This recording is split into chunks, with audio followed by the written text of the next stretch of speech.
হে everyone, আসসালামু আলাইকুম। সানি কবির রেসিপির আজকের আয়োজনে সবাইকে আমন্ত্রণ জানাচ্ছি ঈদ স্পেশাল সেরার সাথে চিকেন কোরমা রান্না করার রেসিপি দেখার জন্যে। সব থেকে সহজ পদ্ধতিতে একদম ঘরোয়া মশলা দিয়ে আজকের এই চিকেন কোরমা রান্না করে দেখাবো। একদম সহজ রেসিপি হলেও এটা খেতে কিন্তু অসাধারণ হয়। এই রেসিপিটা ফলো করে নতুন পুরাতন ব্যাচেলর যে কেউ কিন্তু এই চিকেন কুরমার রেসিপিটা ট্রাই করতে পারেন। পরিবারের সবাই খেয়ে কিন্তু অনেক বেশি পছন্দ করবে। ভিডিওটা শেষ পর্যন্ত দেখবেন, আশা করি আজকের রেসিপিও ভালো লাগবে। চিকেন কুরমা রান্না করার জন্য আমি এখানে 2টা দেশি মুরগি নিয়েছি আর হাড়টা বাদ দিয়ে শুধু ফ্রেশ মাংস নিয়েছি। মাংসগুলোকে রেগুলার কাট করে কেটে খুব ভালোভাবে ধুয়ে পানিটা ঝরিয়ে নিয়েছি। এখন এর মধ্যে দিয়ে দিচ্ছি 2 টেবিল চামচ পরিমাণ টক দই আর স্বাদ মতো লবণ দিয়ে মাংসের সাথে টক দইয়ের লবণটা খুব ভালোভাবে মিক্স করে নিচ্ছি। আর এই মাংসটাকে আমি রেস্টে রেখে দিচ্ছি প্রায় 20 মিনিটের মতো। তবে আপনারা চাইলে ব্রয়লার বা পাকিস্তানি মুরগি দিয়েও কিন্তু এই চিকেন কুরমাটা রান্না করতে পারেন। এখন চুলায় একটি প্যান বসিয়ে দিয়ে হাফ কাপ পরিমাণ দিয়ে দিচ্ছি রেগুলার খাবার তেল। তেলটা গরম হয়ে আসার পর এর মধ্যে দিয়ে দিচ্ছি 1 টেবিল চামচ পরিমাণ ঘি। ঘিটা মেল্ট হয়ে যাওয়ার পর এর মধ্যে দিয়ে দিচ্ছি 1 কাপ পরিমাণ পেঁয়াজ কুচি। এই পেঁয়াজটাকে নেড়ে চেড়ে ভেজে আমি বেরেস্তা করে নিচ্ছি। যখন এরকম কালার চেঞ্জ হতে শুরু হবে পেঁয়াজের, তখন কিন্তু জালটা কমিয়ে দিবেন, নয়তো পেঁয়াজের বেরেস্তাটা পুড়ে গেলে তরকারিটা খেতে কিন্তু ভালো লাগবে না। আর পেঁয়াজটা ভাজতে ভাজতে যখন এরকম হালকা বাদামি হয়ে আসবে, এই পর্যায়ে আমি বেরেস্তাটা চুলা থেকে নামিয়ে নিচ্ছি, কারণ এটা নামানোর পর কিন্তু বেরেস্তাটা কালার চলে আসবে। আর এই একই প্যানে আমি এখন চিকেন কুরমাটা রান্না করব। দিয়ে দিচ্ছি কিছু গরম মশলা, 3টা আস্ত তেজপাতা, 3 পিস দারচিনি, 6-7টার মতো গোলমরিচ, 6-7টার মতো রয়েছে সাদা এলাচ আর 3-4টার মতো রয়েছে লবঙ্গ। আর হাফ দিয়েছি জয়ত্রী, একটা জয়ত্রী ভেঙে আমি হাফ করে এখানে দিয়ে দিয়েছি। দিয়ে দিচ্ছি 3-4টার মতো পেঁয়াজ কুচি। গরম মশলাটা 1-2 মিনিটের মতো ভেজে নেওয়ার পর যখন হালকা ঘ্রাণ চলে এসেছে, এই পর্যায়ে পেঁয়াজটা দিয়ে হালকা বাদামি করে পেঁয়াজটাকে ভেজে নিয়েছি। তারপর এর মধ্যে অ্যাড করে দিচ্ছি 1/3 কাপ পরিমাণ পেঁয়াজ বাটা।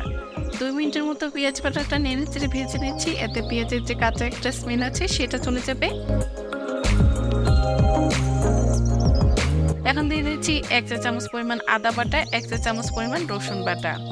এই আদা রসুন বাটাটাও আমি 2 থেকে 3 মিনিটের মতো জালটা কমিয়ে ভেজে নিয়েছি, এতে মশলার যে কাঁচা স্মেল আছে সেটা চলে যাবে।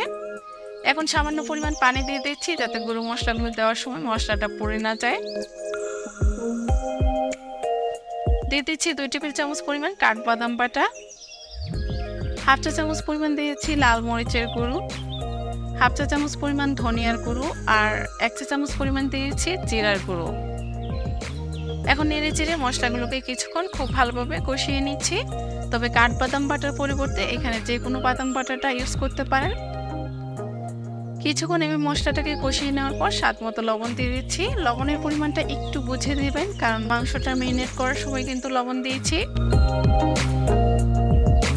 এভাবে কিছুক্ষণ কষাতে কষাতে যখন মশলার উপর তেলটা ভেসে উঠবে, এই পর্যায়ে আমি আরো হাফ কাপ পরিমাণ পানি দিয়ে মশলাটাকে আরো কিছুক্ষণ কষিয়ে নিচ্ছি। মশলাটা যত বেশি কষাবেন ততই কিন্তু আপনার রান্নাটা খেতে মজার হবে।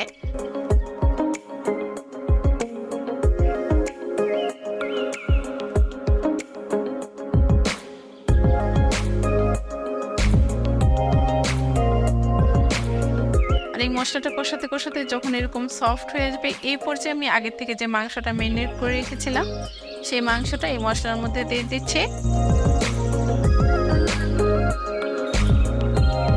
চিকেনটা দেওয়ার পর নেড়ে চেড়ে মশলার সাথে খুব ভালোভাবে মিক্সড করে নিব। আর এখন জানটা হাই হিটে রেখে এই চিকেনটাকে কিছুক্ষণ মশলার সাথে খুব ভালোভাবে কষিয়ে নিচ্ছি। এভাবে কষাতে কষাতে যখন চিকেনের থেকে কিছুটা পানি ছেড়ে দিবে, এই পর্যায়ে আমি নেড়ে চেড়ে দিয়ে একটা ঢাকনা দিয়ে ঢেকে দিচ্ছি 6 থেকে 7 মিনিটের মতো। জালটা কিন্তু কমিয়ে দিয়েছিলাম, 6 থেকে 7 মিনিট মশলার সাথে এভাবে চিকেনটাকে কষিয়ে নিয়েছি। এখন নেড়ে চেড়ে নিচ্ছি কিছুক্ষণ। এভাবে যত বেশি কষাবেন ততই কিন্তু এই রান্নাটা খেতে মজার হবে। এখন আমি এর মধ্যে আরো হাফ কাপ পরিমাণ পানি দিয়ে দিব, কারণ যেহেতু দেশি মুরগি দিয়ে রান্না করছি তাই দেশি মুরগিটা একটু সিদ্ধ হতে কিন্তু সময় বেশি লাগে। তাই আমি আরো হাফ কাপ পরিমাণ পানি দিয়ে একটু নেড়ে চেড়ে দিচ্ছি আর একটা ঢাকনা দিয়ে ঢেকে পুরোপুরিভাবে এই মুরগিটাকে সিদ্ধ করে নিচ্ছি।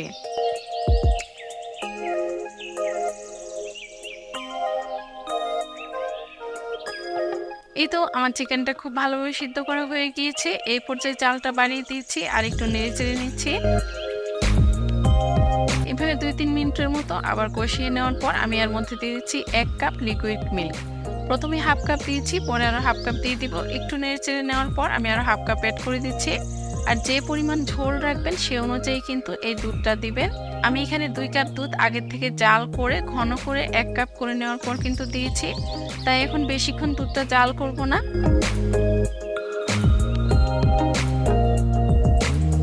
এখন দিয়ে দিচ্ছি 1 টেবিল চামচ পরিমাণ চিনি, দিয়ে নেড়েচেড়ে মিক্সড করেছি। চিকেন কুরমাতে কিন্তু একটু চিনি না দিলে খেতে ভালো লাগে না, তাই আমি সামান্য পরিমাণে একটু চিনি দিয়েছি।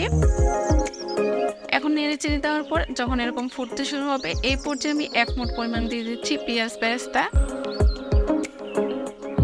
পেঁয়াজ বেরেস্তাটা দিয়ে নেড়েচেড়ে মিক্সড করে দিচ্ছি।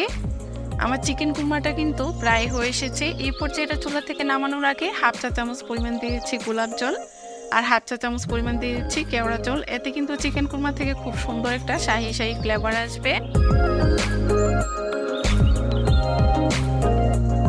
নেড়েচেড়ে আবার মিক্সড করে দেওয়ার পর এটা চুলা থেকে নামানোর আগে 1 টেবিল চামচ পরিমাণ দিয়ে দিচ্ছি ঘি।